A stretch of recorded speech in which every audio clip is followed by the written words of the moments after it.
trim a crepe myrtle according to our standards that we prefer.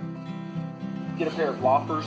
Make sure you have some gloves because some of these things can be pretty sharp. And make sure you have a pair of safety glasses or sunglasses, whatever works best for you. First, we're going to start any of the suckers you see on here. You can usually just break these off. A lot of these are dead. Just take them off. And we're just briefly showing you the best way to do this. There's several ways to do this, and there's nothing against any of those ways. We just want to show you how we prefer to do it the best. First, we'll go ahead and remove anything that's just kind of in our way. A lot of times when we trim these pieces back, just keep them as close as you can to the branches. Cut them at an angle. And it's going to depend basically on the situation, the scenario, and the property individually, based on the height and the look of the other, foliage and everything around the property. You're going to pick a point where you want to trim and make sure you're cutting the branch at an angle. If you want to, the best way to trim, if you want your crepe myrtle to grow higher, is to keep the branches cut. If you have an area that has a knuckle section like this, you want to make sure you keep the height to it, so you don't want to trim lower. As these were trimmed previously, they were cut too low, and this would make the tree tend to grow out more wider rather than grow higher.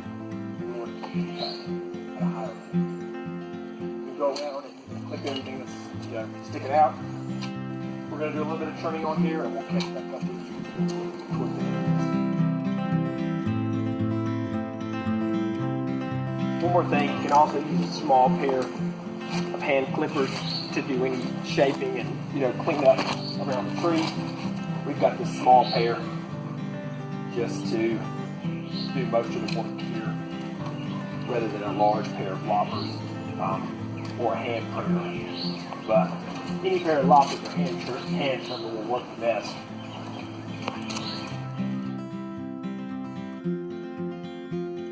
Also, when you're trimming on the branches, make sure you're cutting the branches at an angle like this. It helps with the growth. And make sure also when you're trimming, do a clean cut instead of tending to pull on the branch when you're cutting it.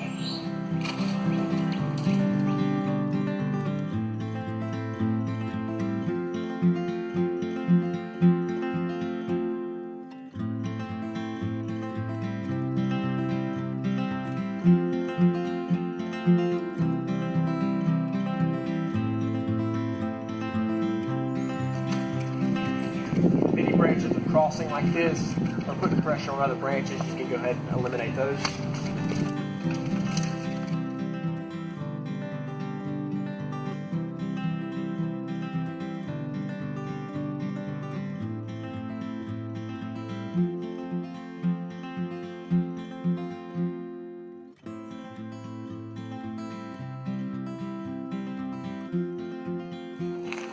Take a look. Personal preference on exactly how you want to trim it.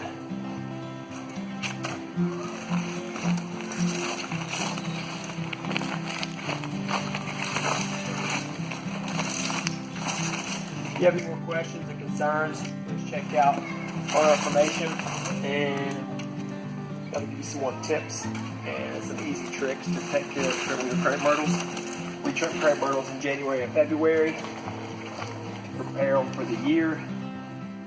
And we do not prefer to trim your crepe myrtles if they are less than a year old. We prefer to at least have a couple years growth the first year, and thereafter based on the location of them and a particular property.